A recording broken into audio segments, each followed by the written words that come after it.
I'm Lisa Picker from Carroll County Public Library. I'm happy to welcome you today to our Paranormal Casebook of Maryland program.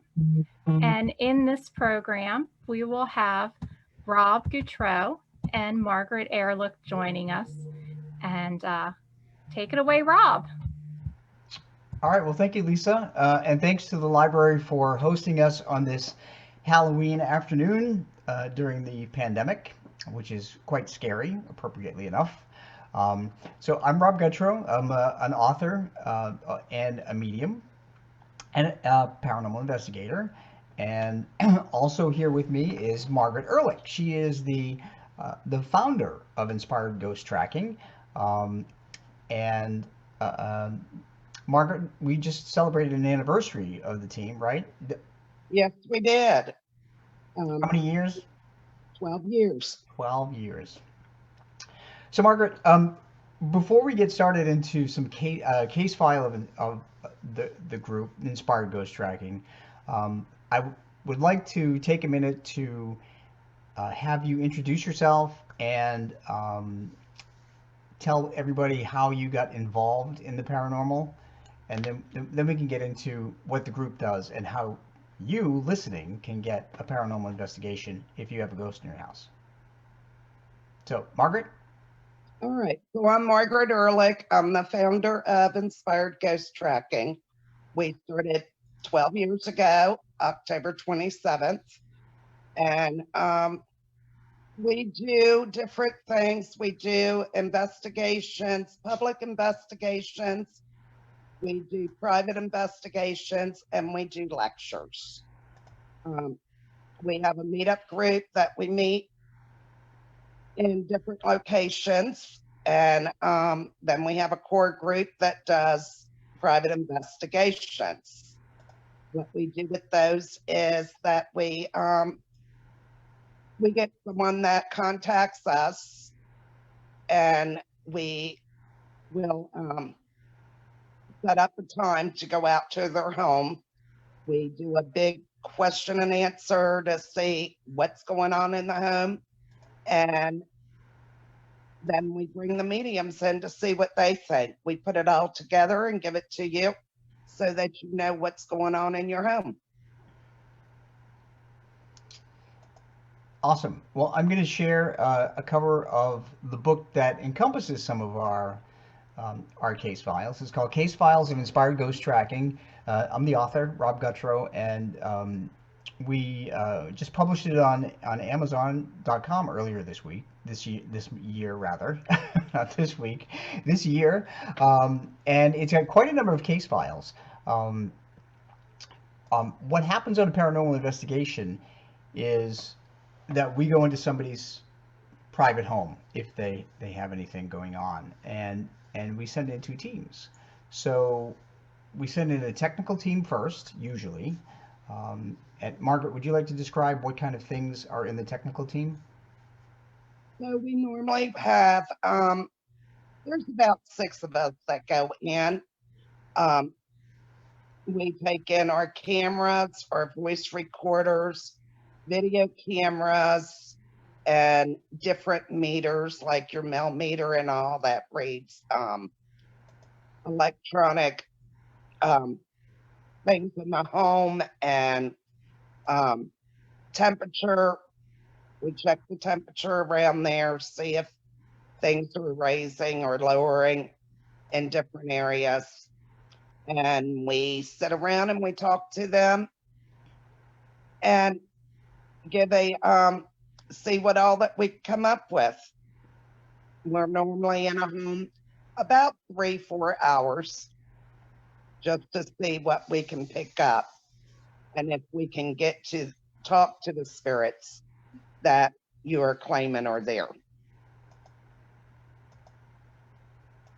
Okay, and then so after, and that's usually an overnight thing, right, Margaret? Or is it's quite a few hours? Just a few hours. We don't do overnights anymore. Not anymore. Yeah, the overnight ones were really tedious. So the second group that goes in are the mediums, of which I am one, and then there is Troy Klein and my husband Tom, and we have a couple of other sensitives on the group too. And what we do is we walk through, and we don't know anything about what the technical team has found out. Margaret doesn't share any of that stuff with us at all. And as a matter of fact, I love the way Margaret does this. She doesn't even tell the mediums the address until about an hour before we have to get there. And tell them why you do that. I do that because I don't want them to be able to focus on it too much or to get too much information. I want to know what they get, not what they pick up on the internet or, things like that. So then they're focused on the case, they're focused on the address.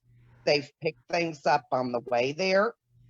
They pick things up in front of the house, and we want to try to get it to correlate with what we have as investigators or what the person has told us is going on in the house.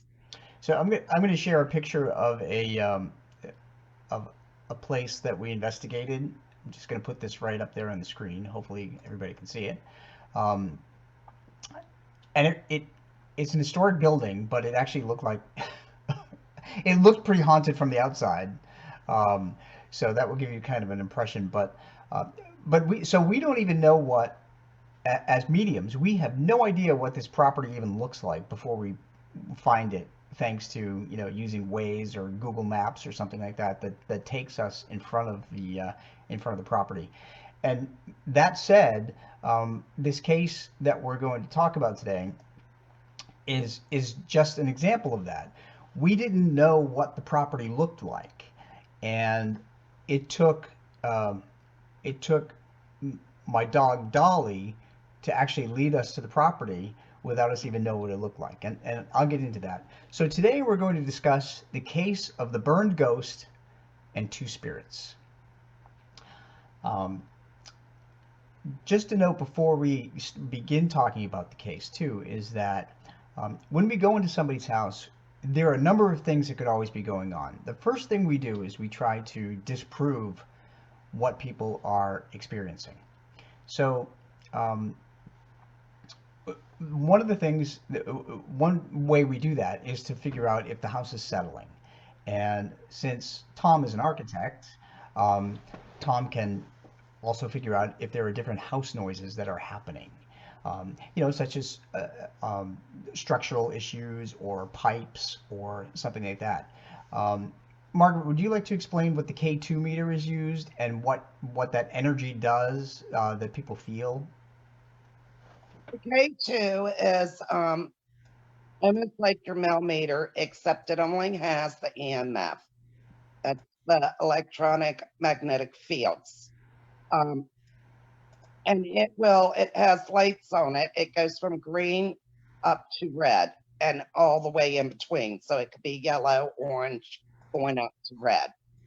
And they use it to find those.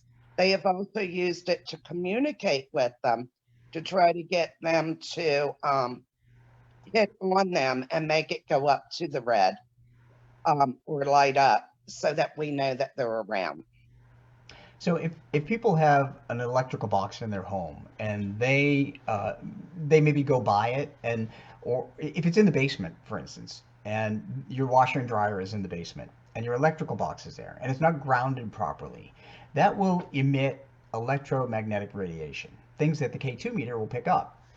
But what electromagnetic radiation does to somebody is it gives you the feeling of paranoia. It makes you feel like you're being watched. So that's one of the ways we can disprove something is paranormal, because we can actually get readings on the electrical box that may be generating a lot of electromagnetic energy. So that said, our first line of business is to try and disprove anything that's paranormal.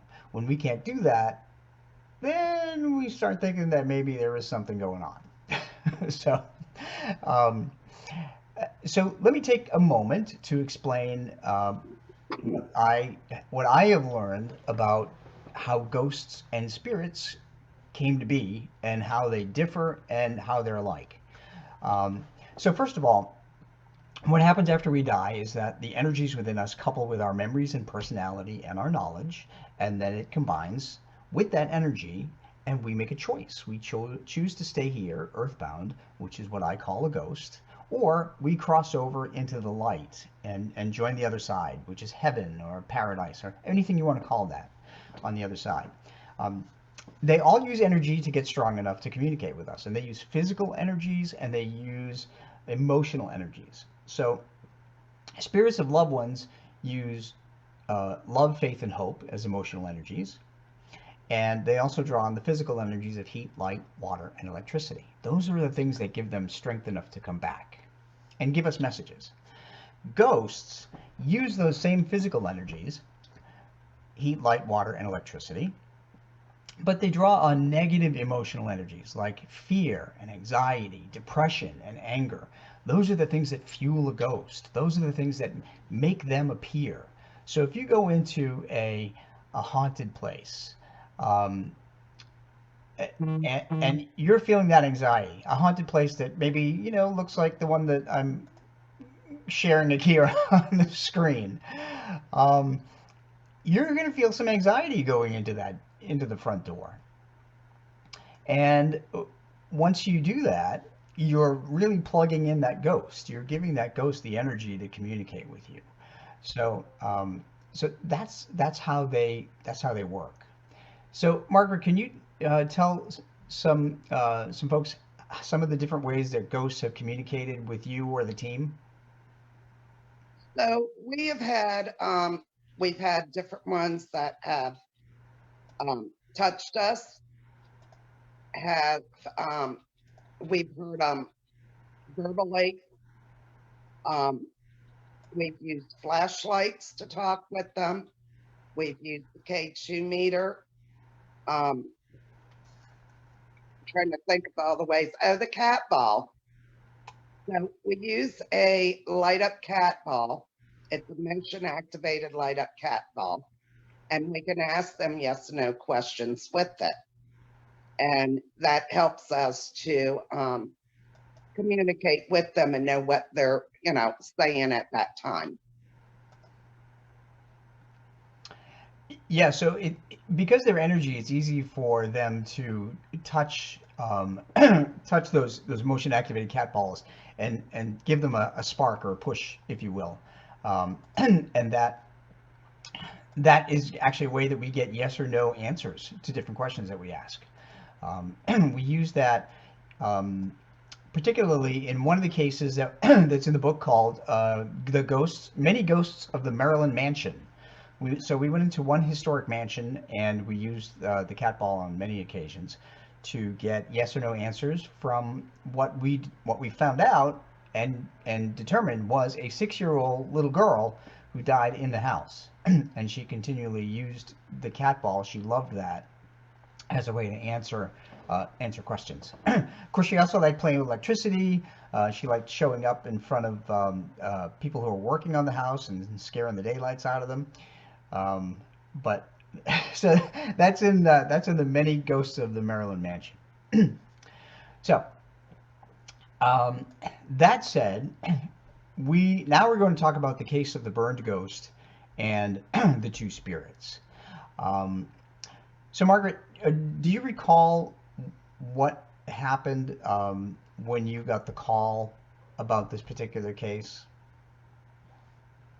So the lady contacted me. She was having all kinds of things happen, as in almost like hot flashes. So my first guess was some of the things that she was telling me.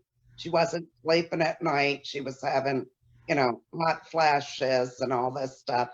So I thought, well, are you going through menopause? I'm trying to figure some of the things going on. Because she wasn't giving me a lot of like paranormal stuff. Mm-hmm. It was just things happening to her. And but some of the things, she said she did hear somebody. I think her dog had just passed away or something, wasn't Rob? Yeah, her dog named Belle had passed away several months before, you said. And so they felt that maybe it was the dog and all. So we set up to go in there. And although we got a little bit, we really didn't get a whole lot until the mediums went in. Well, that's a good segue. Thank you, Margaret. So after the tech team went in, the mediums came in, I think the next day. Is that correct? I can't remember offhand. I think it was the I next know day. it was very quick this time for us. If it wasn't the next day, I think we did it on Saturday night, but I think you guys went in on Monday because it was some holiday. Okay. I took Monday and went. All right. Well, I'm going to take this time to explain how the mediums actually found the right house, and this is fascinating to me because we had taken our dog Dolly. I'm going to share a picture here of Dolly and Margaret. Hopefully you can all see it. Margaret, I'm not sure if you can see that or not. I can see it. You can? Okay. So our dog is a Weimaraner. Actually, and our Weimaraner just passed actually last week. So now she's doing investigations with us in a different way. But so we took her for the first time. So, and the only reason we took her is this is the first time Margaret ever mentioned one thing in advance to the mediums. She mentioned that there may be the spirit of a dog in this house, and we have to figure out if that is true. But she said there's other things going on. So we figured the easiest way to address the spirit of a dog would be with another dog. As I've written in my books, Pets in the Afterlife 1 and 2, dogs have different physiology in their eyes and ears than humans, so they can actually see the movement of spirits. Spirits move at a faster movement, and they can hear spirits. Dogs can hear at different frequencies if you think of a dog whistle. So, that said, we got Dolly out of the truck. Actually, we pulled in the neighborhood and she started getting excited, and we didn't understand because she had never been there before. So we got her out of the truck. I put her leash on, and there was myself, Tom, and Troy, the other two mediums. We all came together. And Dolly pulled me really hard down the street, past two houses to a third house. Again, we didn't know what house it was. And she ran all the way up to the front door. And here in this picture, you see Margaret finally was able to get up to the front door and join Dolly. And I asked Margaret, I said, "Are we in the right place?" Because I didn't even know. I didn't even look at the number. And I was astounded that we, in fact, were in the right place. So, and Margaret, we never took another dog on another investigation, did we? No, we didn't. And I don't know why, because they do say that, dogs do help with cases and all that. But considering Rob was the one with the dogs, I guess it just wasn't called for with any of our others. Well, the next one we can bring our dachshund, Tyler. Although he may bark more than he might do anything. But so what was interesting here is that Dolly found the right house. And the way I can reason this is that the spirit of their dog, Belle, was outside and led Dolly to the correct house. There's no other way. There's no other reason why Dolly would be able to find that correct house. So that said, we went inside and we walked around the first floor and we tried to do an investigation and let Dolly see if she could tell us anything. Nothing out of the ordinary came up. And by the way, that happens a lot with paranormal investigations. Nothing out of the ordinary comes up. Um, but when I finally dropped her leash, I asked the homeowner if I could just let her leash go. She was a very easygoing dog. And he was the only one there. It was just the dad, I think. Is that right, Margaret? Wasn't it just the dad in the house at the beginning? He was the only one there at that time. Okay. And things changed after that. But Yeah. so I let Dolly go, and the first thing she did was she ran up the stairs and she ran up to the first room on the right-hand side. So I looked at the dad and I said, okay, does that mean anything to you? Because we followed Dolly up the stairs and she was sitting staring at a bed, a child's bed. And he said that his dog Belle would come in the house and run up the stairs and go right into that room and sit at that bed because he was bonded to the little boy who slept in that room. So Dolly was following the spirit of Belle and doing exactly what she did when she was alive. So Dolly really helped us prove that Belle was there in spirit. It's pretty cool. So pay attention to your dogs and cats if they're staring at nothing, and they're staring at it for a little while. They're likely staring at somebody visiting from spirit. So remember, spirits come and go. They don't stay here. Ghosts are the ones that stay here. They're earthbound. So, and spirits, by the way, usually come around birthdays, anniversaries, and holidays. So make a note of the date that your cat or dog is staring at nothing, because they're likely staring at something. And especially since this is Halloween, somebody, a relative in spirit who may have liked Halloween, or a pet that used to dress up, may be showing up today. So, all right, that's part one of what turned out to be a three-part investigation. So, Margaret, I think Troy was the one that got the impression of the second spirit. Do you remember? I think it was Troy. And I think it wasn't it the aunt? It was Aunt Nellie, I believe. Um, and he sensed her downstairs, I think. That was the first place that he Yeah. sensed her. Wasn't it in the living room? Yep.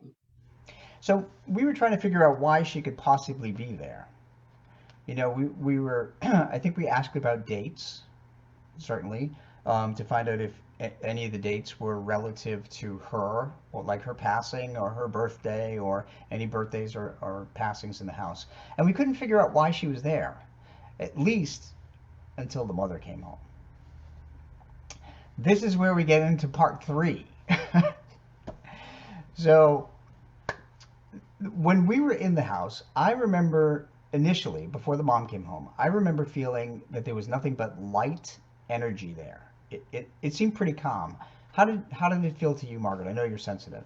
It was very calm. It was, I mean, it's like there was nothing really there, or the ones that were there, they meant something to the family. So it shouldn't have been anything to have caused the problems that she talked about. Yeah, so we were kind of dumbfounded because she talked about shadows and uneasy feelings, um, and just some strange feelings. I think they were mostly upstairs. Do you do you remember exactly where she discovered them? Because I know upstairs is where we encountered them. Yeah. And it was upstairs, and a lot of physical things. Um, like I had said, she got hot all the time. She couldn't sleep at night. She kept getting woke up by things and all. So it was mainly upstairs, which is where we did a lot of our investigation. So I do remember that the tech team got some sound and something. I think one of the things sounded like ring on it, which we were able to piece together later. Um, so here's what happened.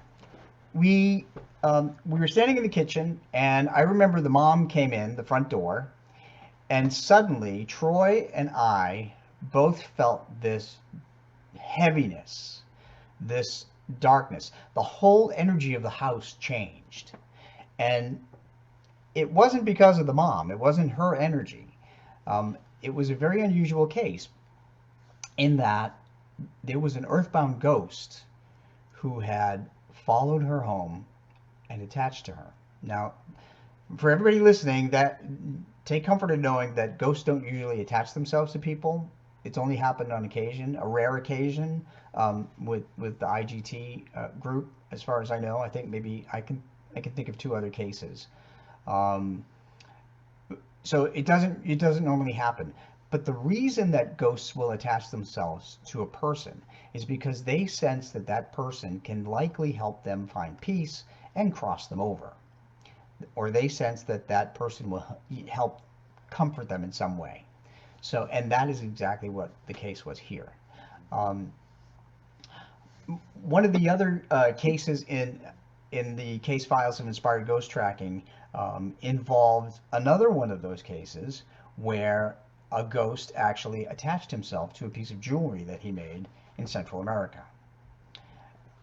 And that was a weird case because we've never had a ghost attach themselves to an inanimate object. So I'm trying to remember what the name of that case was, but anyway, that one also had that particular ghost of a man, a ghost cat, and a spirit. So that was another 3 for 1. So let's get back to the ghostly attachment with this family. Troy, we were all staying in the kitchen. The mom came in. She said hello. The kids were not in the house at all. And Troy suddenly said he felt flush. He felt warm. And he felt uncomfortable. I also sensed discomfort. So we went upstairs, and that's when things really started to go crazy. In the woman's bedroom, I felt kind of a darkness around. I felt a female energy, a female ghost. Margaret, do you remember what happened exactly from the beginning when we got up there? Actually, I did not go up with you. Rhonda did. Oh, that's right. So I just remember the recounting, y'all telling us what happened. Okay. Well, we called you up later. Because we definitely needed you later. That's for sure. And we had to solve this problem quickly.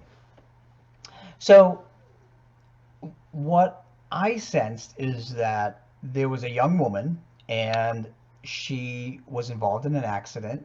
I actually saw a car on fire, and then she showed me that there was an earring burned into her ear, and I saw burnt hair and a burnt earring. When we shared that with the mom immediately wanted to call work.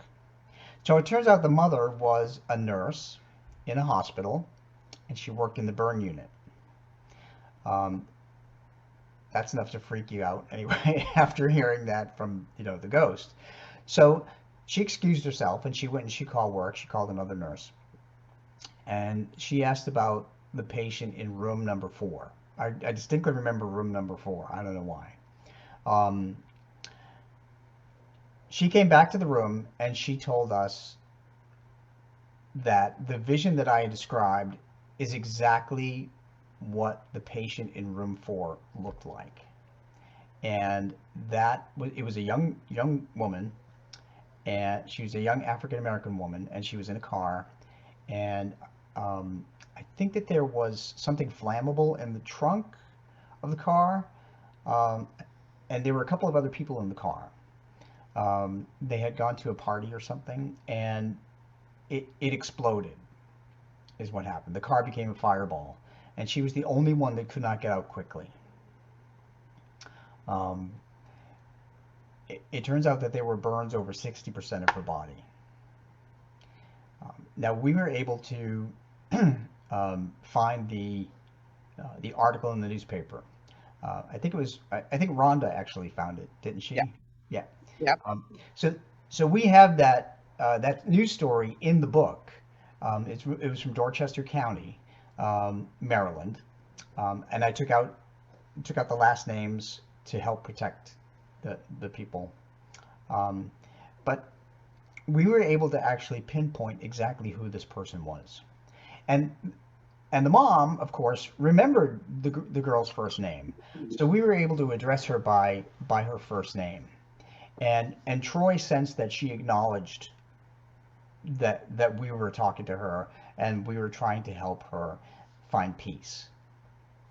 So what we learned on this investigation through the mediums, Troy and I and Tom, we all seem to get the same kind of sense that the reason she followed the mom home was because she said that during her brief time in the hospital, dealing with her burns and trying to recover from them, and sadly she didn't, of course, she said that she received more love and more care from that nurse, that mom, than she did over her entire life. And she knew that if there was anyone at all that could help her find peace, that it would be that mom. So why did she stay behind? Well, my guess is similar to what happens to a number of people who die in a hospital. When you die in a hospital, you immediately wake up as energy outside of your body. Sometimes, just like car accident victims, you have a blackout period and you don't realize what happened just before you passed.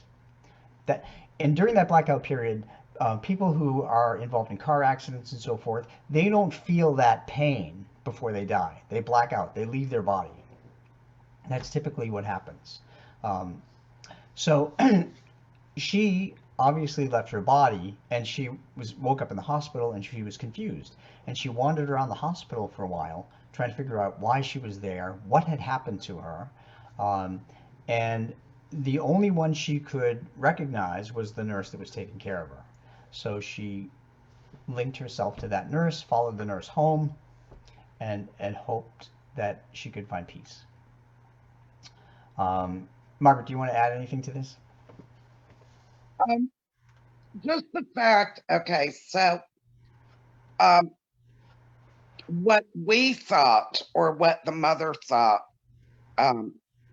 was somebody there wreaking havoc on her. Mm-hmm. It wasn't that they were wreaking havoc, it was they were trying to get her attention. They needed something from her. Now, due to the fact of the mother being a nurse and going to be going through this a lot, or could go through it a lot, I did give her some techniques to use when she left the hospital so that nothing got attached to them. And one of the biggest things is chocolate. Chocolate is a grounder. And what better time than Halloween to ground yourself? Eat a piece of chocolate. I carry it with me when we go on investigations, and we all get a piece afterwards, even if you don't like it. So that was one of them. The other one I talked to her was just a little prayer to, you can't follow me home. You got to stay here type of thing. So you're kind of telling them that, it's not okay for them to attach themselves. And then the other one was grabbing onto a tree or a bush, something from Mother Nature. It's another way to ground yourself. It goes back into Mother Nature, and it will clear you of anything that's bad around you. Most time. That's really good advice, especially even if you're, not a hospital worker, even if you're just visiting a hospital, visiting a place where you feel that there may be some negative energy. um, so those are good things to do. And so Margaret is giving you full permission to go steal your kids' Halloween candy and Yep, tell them it's for protective reasons. that's the chocolate. Um, so once we figured out who this girl was, her name I think was Lakita, um, and what had happened to her, and that she was stuck there because for some reason ghosts who or people who stay a certain period of time, and we don't know how long it is after they die, but they they seem to get stuck. They get stuck on Earth, and and for some reason they don't know how to cross over. So we have to help them. That's what inspired ghost tracking does. And we do that by joining our physical energies together. We often stand together in a circle and hold hands, and we envision that a white light is opening in the corner of a room. Um, Now, because the mom was a critical part of this equation, normally we don't have family members come in. I think on rare occasions we have, but in this case, I do remember that we asked the mom to be there. Um, Yes. so she was part of that circle. Um, and she helped add to her energy. And the thing too about crossing ghosts over is that you have to remember they have their memories, their personality, and the knowledge that they acquired from this life. So you have to persuade them that crossing over is the best thing for them. Um, that's the only way that they will find peace. So Troy was working on that. Troy was talking to Lakita, and we had the mom there. And Margaret, Rhonda, Tom, and I were focused on trying to open a portal. Um, so I do remember Troy saying that he felt the young lady come by him, and I think she came into the circle um, as we opened it up. And what we also do too to get ghosts to cross over is we connect to their energy and the energy that is connected to them from their loved ones in spirit. So we have to call upon their relatives who have passed away. Now, I believe that her parents are still alive, so we contacted like grandparents or great grandparents on the other side to get her to recognize them and feel comfortable crossing into the light.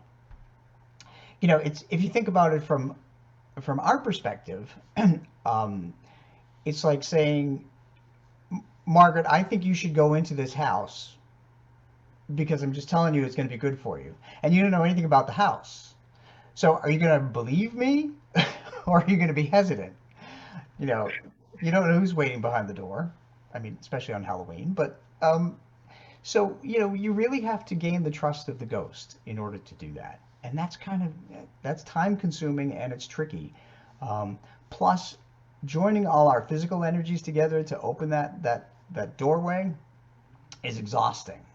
It's emotionally exhausting and it's physically exhausting.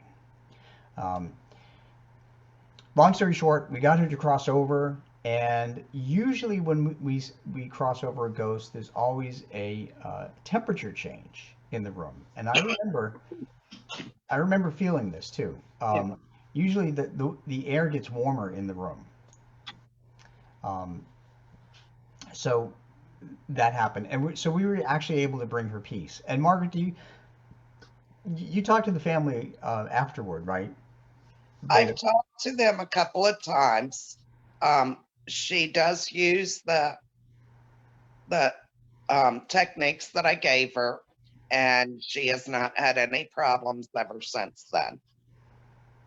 So they are doing well, and they were one of the ones that they donated to us because they were so appreciative of what we did for them.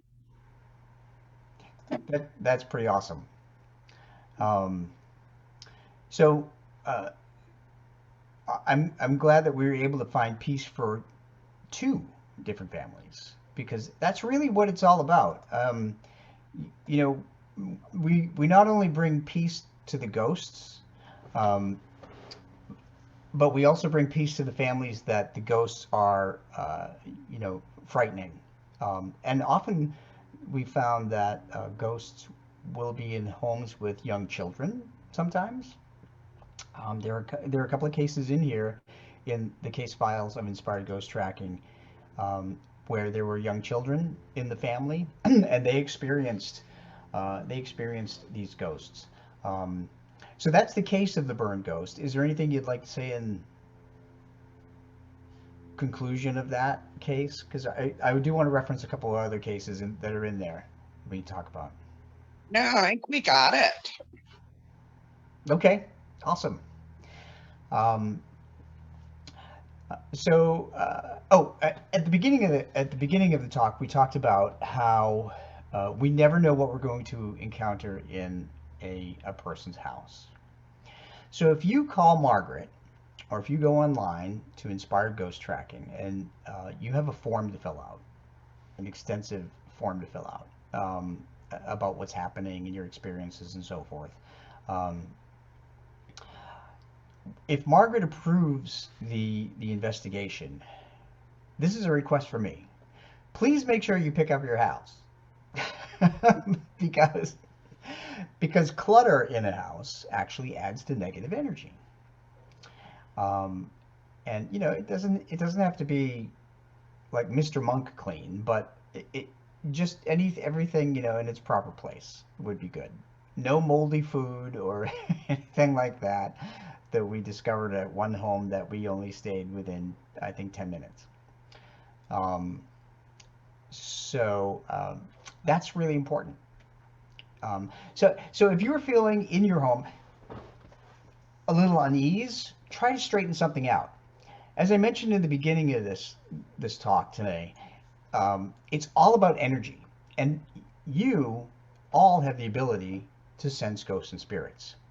Granted, some people have a higher chance of sensing them more strongly, like me, because it runs in my family, and it will run in different families. My mom had the ability. I have the ability. Um, but everybody else has the ability. And I always tell people that if you go into a room of people, there's always one person that you want to talk to, and conversely, there's always a person you don't want to talk to. You're reading their energy. The good energy from the person that you do want to talk to, the bad energy from the person you don't want to talk to. Mediums read energy. Sensitives read energy. That's what we do. But it just happens to be the energy of the people who passed. So you can do that. Um, I also, in all of the books that I've written, by the way, based on my investigations with IGT, I explain all the different ways that ghosts and spirits communicate that I'm aware of, but there are many, many more. Um, so clean your house and make it feel better and generate good energy. Margaret, you always give people tips about clearing the bad energy from their homes.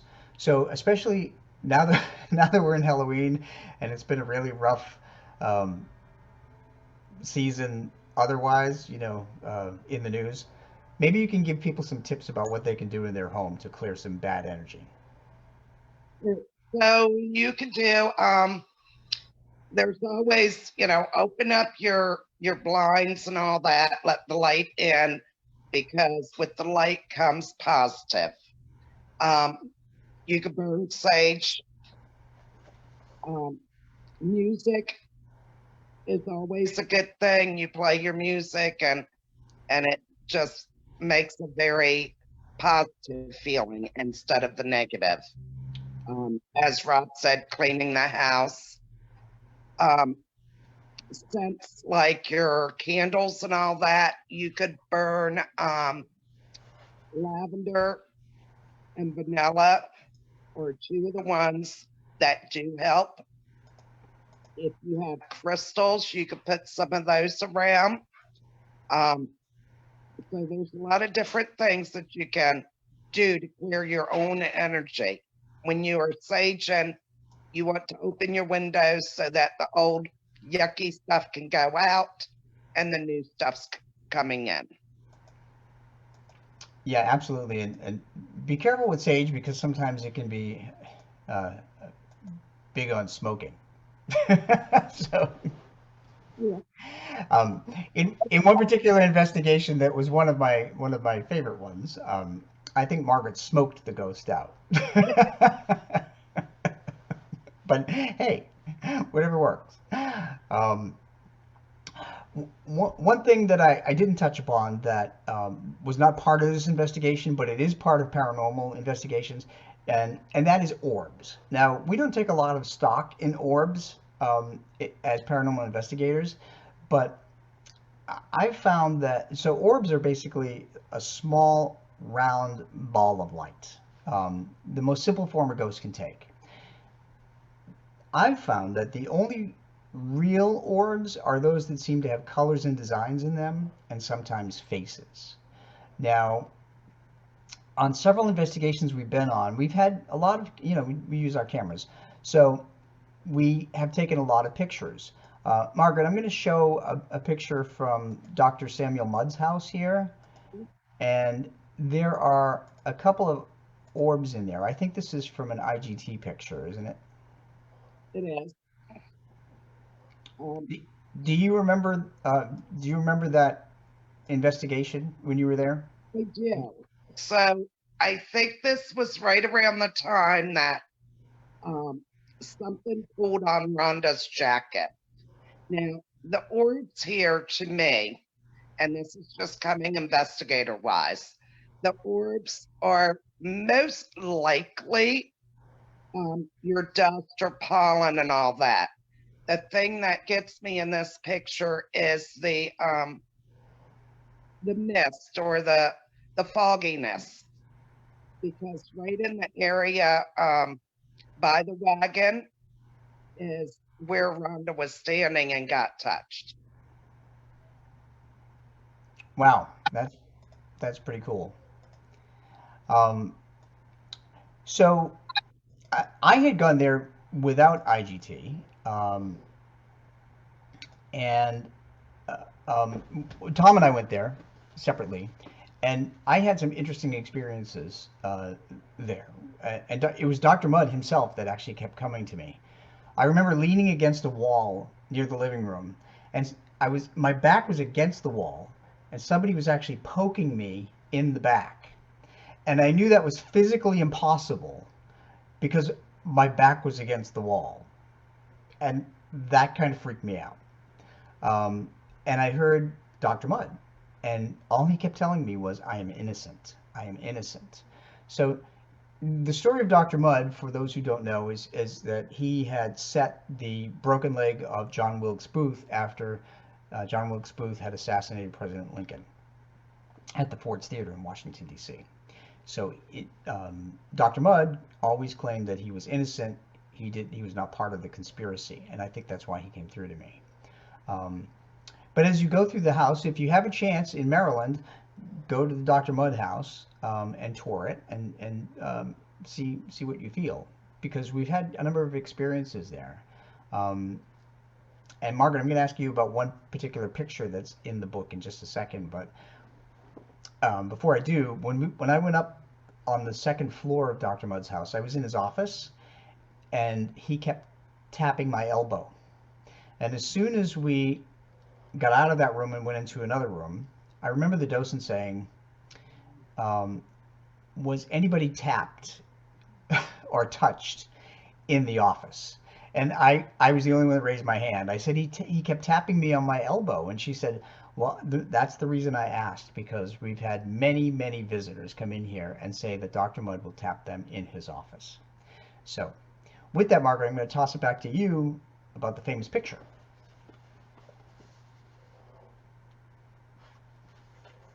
You there, Margaret?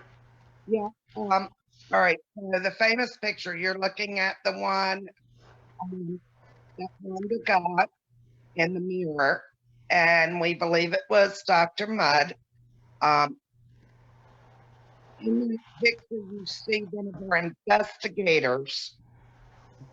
Behind her, you see a man on the steps that was not there.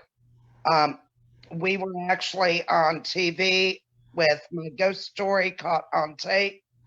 And it was episode 59, I believe, that you can find us on TV about that picture and about Dr. Mudd's house. That's pretty cool. So, Margaret, your audio garbled just a little bit, but just to repeat that on that stairway, when Rhonda took that picture, there was no one on that stairway. But yet, when she looked at the picture, there was the shadow of what looked like a man, a full-grown man. So, I'm going to take just a second and share my screen here. This is an old screen capture of some of the Inspired Ghost Tracking group core members, and you'll see Margaret in the front and Rhonda directly behind her, and that's a bearded me.